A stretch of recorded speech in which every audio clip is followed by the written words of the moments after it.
No, first of all, would really like to congratulate you. I think it's a fantastic achievement for Manchester University. I think it's the third time of winning, a community-based award in an ever competitive world. So it's a fantastic achievement to win the outstanding contribution to the local community. And I think from our point of view at Smart City, we're very, very passionate about the community and contributing towards improving the environment and different social aspects and the challenges that every community faces through technology and tech, rather than using technologies for the sake of it. So there's a real synergy. We were absolutely delighted to sponsor this particular award. And I guess from today, what I really wanted to do was just really get to find out a little bit more about this particular project. And then a second part to this question would be how it actually differed from some of the other successes that you've seen from the projects and initiatives that you've actually run that have been very much community focused. Thanks, Saj. Well, at the University of Manchester, we were delighted to win this award, and it's great to get a chance to speak to you today about some of the background to it. So I was personally very much involved in this project as a chair of a group in the university that was trying to derive more social value from the construction work that we were undertaking in the university. So we've just got 3 goals in the university, quite a simple strategy in many senses. We've got world-class research. A lot of universities do that. Outstanding teaching. That's the other part, the research teaching. But our third goal is social responsibility, and I direct that area. So when we embarked on a £1 billion capital program, we wanted to make sure that that wouldn't just put up amazing buildings for our research and our teaching, but they would for the future. And that creates value, of course, for the country and our communities. But also in the act of undertaking that construction, how could we create more immediate social benefit? So we had a group which I chaired, and really what we were trying to do is 3 things really. First of all, ensure that we produced jobs for our local community, because when we did a consultation, we knew that job opportunities in a skilled sector like construction was a real opportunity for local people. So we really prioritized that. The second thing we tried to do was ensure that there was wider community benefit, particularly because we were bringing in people with amazing skills from a pro bono perspective, and people, architects, landscape people, quantity surveyors, engineers, etc. So there's people with real skills who could benefit other people in surrounding communities. So we had a program of pro bono support, as well as some cash grants for local community groups. So that was a second area. And the third area was, we all know what it's like to have a big construction site in any area. It can cause disruption. It can create negative effects if you're not careful. So we asked them to ensure that they got top marks on the Considerate Construction Scheme, which looks at all of those factors about how what time do you operate, how much waste do you produce, do you clean the roads outside, etc. And we got 45 out of 45 for in this thing called a Considerate Construction Scheme. So on those 3 areas, we were really pleased about the social value we created, and because it was one of the biggest capital projects that's ever happened in British higher education. I mean, the size of the project was £400 million. Wow. It's a huge project, and it's a massive building. Say a single building is moving one part of our campus into this huge building called the Manchester Engineering Campus Development. So when you're spending that type of money over a long period of time, it's a chance to really put a lot of effort in. And we got amazing results, and we thought, we'll apply for this, because we genuinely think no one's measured it using the method we used, which is a leading edge method called the Social Value Portal, which our construction partners, Balfour Beatty, who global construction. We worked with them really closely, and the person who led on all of this, Andrea, who I work closely with, was kind of an interchangeable part of our team, and really worked as one. We were obviously the client, and they were given the contract. And sometimes, even in those situations, as the client, when you give the contract over, sometimes things don't happen, or people try to cut corners, etc. But this was a real partnership based on common values about wanting to do the right thing. So when I go into some of the depth of the particular outputs, but we were blown away by what we created. And also there was quite a smart way of measuring the financial value of this. So it was a £400 million project. We created, we know this, £19.7 million of social value.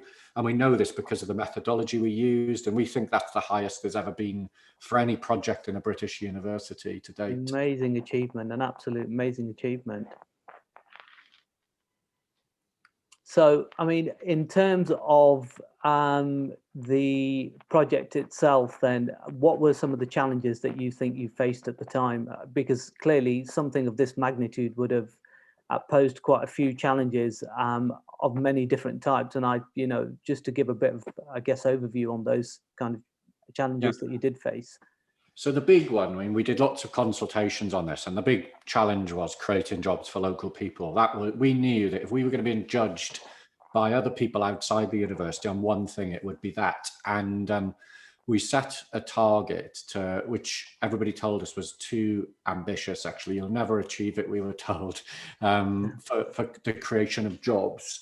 And what we said we'd do is create 110 jobs or apprenticeships throughout the program for local people. And we blew that away. We ended up getting 182 jobs in apprenticeships. So when we set the target for 110, people said it was impossible. And Balfour Beatty had worked on the Olympic Park, for example, in London. So they knew how stretching this target was. We said to them, we had an existing program which the university had worked with through a local publicly owned company called the Growth Company, the Greater Manchester Growth Company. And they have a skills agency, and we'd worked very closely with this organization called The Works. We'd helped found it a number of years ago. And we said, well, because of the special relationship and infrastructure we've got through the university and through the city of Manchester, we think if we put the different pieces of the jigsaw together and think longer term, we can get more of these jobs for local people. So we're trying to do things like forecast the sorts of skills you needed. So for example, if you knew you're going to need 20 carpenters in a year's time, what tends to happen is construction partners say, right, we need those carpenters tomorrow. We've just realized we need 20 carpenters, and maybe they exist in Liverpool then and Leeds, and they come in from other places. If you can forecast it, then we worked to create this thing called a Construction Skills Academy. Right. So we knew that to work in the construction sector, there's certain things you need. Obviously, there's a certain amount of technical expertise, and some people have been made redundant and they've got those skills. And some people need just the routine of getting out of bed, working 9 to 5 if you haven't done that for a number of years. Or, we had 15 ex-offenders, for example, who we took on through this project. We had a couple of people who'd experienced homelessness. Now, for them, just any sort of job would be a big step. So the Construction Skills Academy was also a nice kind of try before you buy method for some of these people who perhaps are from more marginalized groups in society to re-engage with the world of work and the rhythm of life. And we felt really passionate about the employment sector. Some of these can just appear like numbers, 182 jobs. But when I say those 182 jobs, there's 182 lives that have been transformed. In some cases, people's whole families. So we've got people who they get that dignity back by being able to, put food on the table for their family. Just the impact. When you hear some of the qualitative stories underneath those job creation, you realize it's absolutely not a tick box exercise. And you're not just helping those people themselves, you're helping the whole family. And that includes, we all know in a university like mine, if your parents are working, that's going to mean your kids do better in school, you're going to be healthier, all these other benefits that come through socioeconomic advantages, which work can give. So we're really proud of that. And I think ourselves and Balfour Beatty, we kept profiling these people and communicating these stories because they're just so powerful, really. Very powerful. I think one of the things that really kind of stands out for me is that when you look at, statistics from a kind of quantitative point of view, I don't think you really fully appreciate the overall impact, as you've kind of really quite nicely articulated there, that the amount of number of lives it actually touches and the number of people it actually, that the wider, so, the family, the extending, kind of community, and it just it's a snowball effect in terms of the kind of benefit and positivity it brings to, the community that they're involved in. So you don't really actually realize the overall impact, which really is outstanding in terms of what you've achieved. I guess my next question really is an interesting one, and it's really difficult to kind of take a project like this and then somehow do something that is equally as striking. I mean, obviously there are many, many projects that I'm sure in the future Manchester will go on and achieve and do really well in, and be recognized for it. But just with the size of this one, what are the challenges, and how do you propose that you will keep this momentum going and still continue to benefit not only the use of the fantastic facilities that you've now got, but also in terms of the community? How do you look to kind of keep this alive and utilize it even further?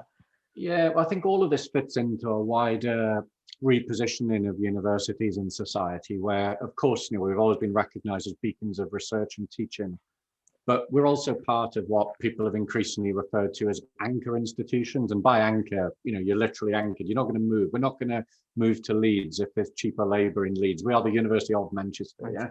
And universities, along with hospitals and other organizations, maybe even like big football clubs and religious groups, you can see them as anchor institutions who are wedded to their place. They're not going to go anywhere like a traditional business might, for example. Absolutely. Now, these anchor institutions, I think there's an increasing recognition that they're often some of the biggest employers in their region. So we're the second biggest employer in the city. The hospital is the first biggest, but between ourselves, we are the two biggest employers. Really? And the city council is the third biggest. So we create a lot of jobs, yeah, not just academic jobs, but think about, in traditional times, pre-COVID, you think how many, our catering people used to say how many burgers and sausages we cook a day, and how many beds. If you think of university halls of residence as a hotel, we have 9,000-10,000 beds every night. So we're the biggest hotel as well. If you think of us, so think of the size of ourselves, and we've not been very good at articulating what the wider social benefits are. Yeah. So we're very much trying to think of ourselves as this big anchor institution that is one of the biggest employers and is one of the biggest spenders as well.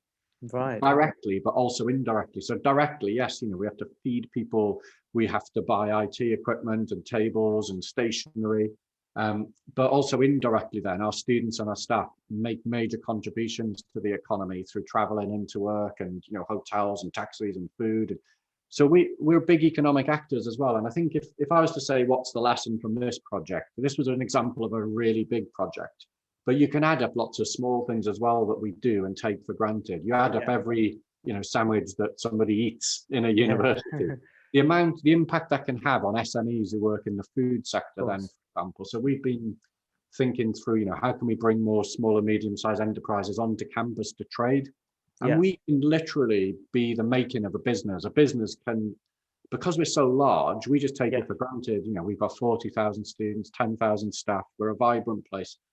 And we take it for granted, but for a business to come and trade and have a space on campus every lunchtime to trade to our students, that can be a viable way of earning an income for a small trader who's starting off a business for the first time.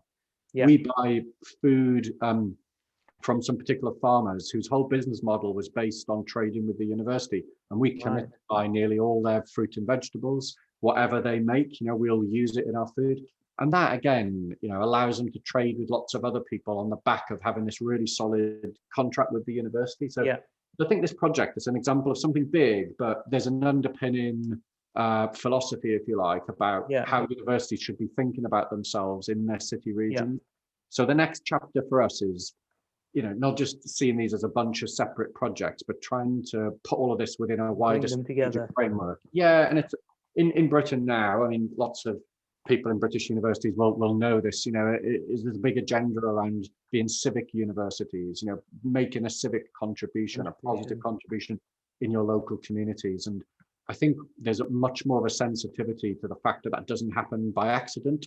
If you have a strategy behind it and be deliberate about what you're doing, then that can unlock some really interesting pieces of work, which are not always connected directly, at least, to the research and teaching. Of course, indirectly, everything's related to research and teaching. We wouldn't guess if we didn't do research and teaching, so we wouldn't need to put that building up, which we won this project for, if we didn't do research and teaching. So that comes first. But once you've got that, if you're creative and you're prepared to, it does take, having people like me, having a strategy, like I'm a director of social responsibility. That's not a typical role in a university. So you do need some expertise, some infrastructure, some part of your institution that's responsible for thinking of these things. But I think if universities are more deliberate about this area of work, there's some really exciting things that we can do. So So we've got loads of things. So hopefully we'll have different things that we can enter for these awards in the future. But we thought this project was particularly spectacular, in terms of its outputs, really. So we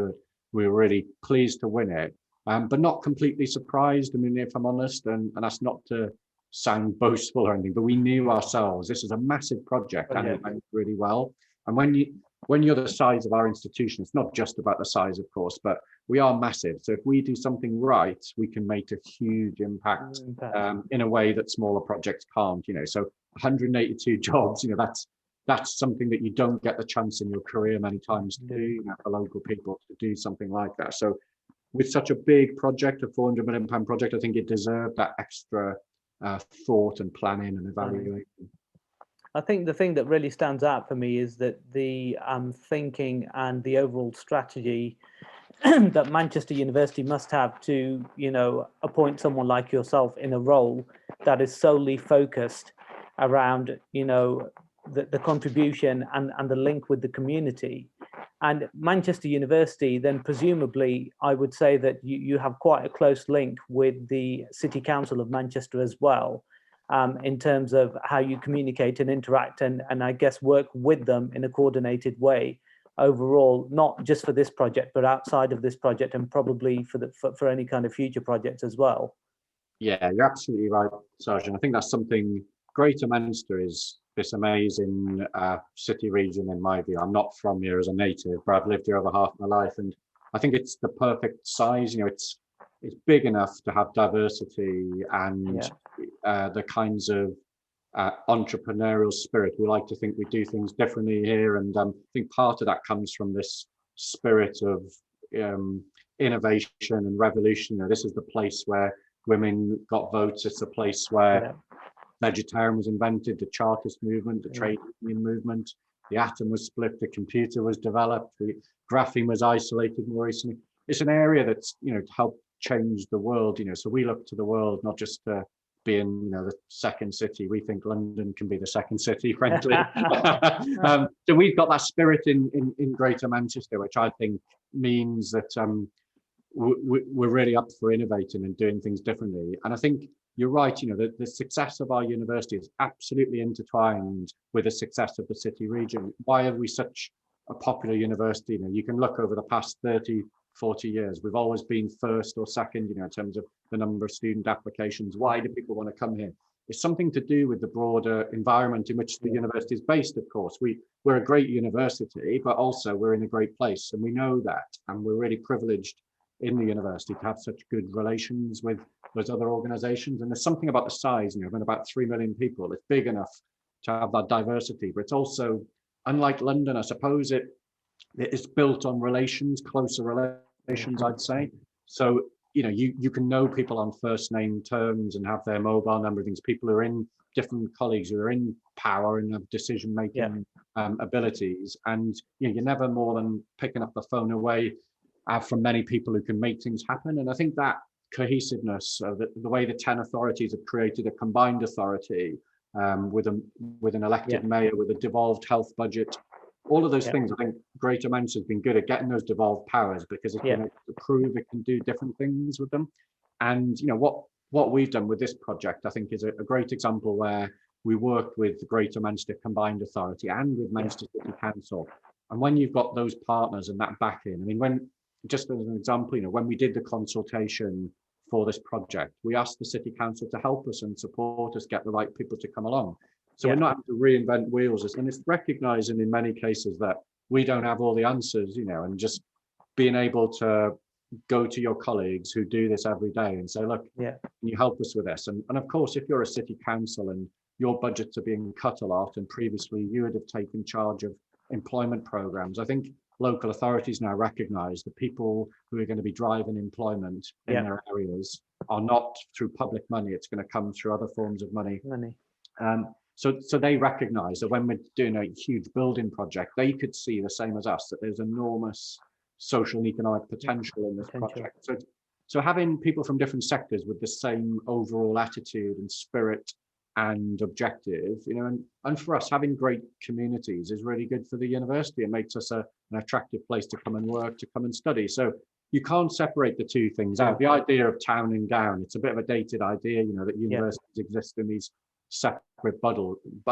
We're absolutely based within communities. I mean, the university is based in Hume and Ardwick, these two wards of Manchester, and we're not separate to those wards. We don't have our own elected councillors. There are wards which have their own elected councillors, and working and understanding that that's really important. There's a democratic mandate to those, that residents have views on things, that there's a wider strategy in the city council, and thinking through not, what the city can do for us, what we can do for the city in which we're based, and asking ourselves that question all the time. I just think that's a mindset that we have in the university through those close relations with city partners. That's fantastic. And I think, I've had the pleasure of, going to Manchester, had friends, family that actually studied at Manchester University and were students. Part of it was actually if it wasn't a music scene, it was a fashion scene. It has so much to offer. And it truly is a fantastic city, in terms of diversity, but also, from a social aspect, there is just so much to do. And hence why it's one of the most attractive universities that I think on a lot of people's application, it seems to be at the top end. So it is fantastic. But I just really wanted to take this opportunity to thank you for putting this entry in, also taking the time to share all the information and the details of really what went on behind it. By no means, I think, in a few minutes that you can cover all the things that you went through. But it is very much a fantastic and quite, an astonishing achievement, particularly with the kind of, areas that you've touched and the kind of families that you've actually had such a positive impact on. So well done and congratulations. Thank you very much, Saj.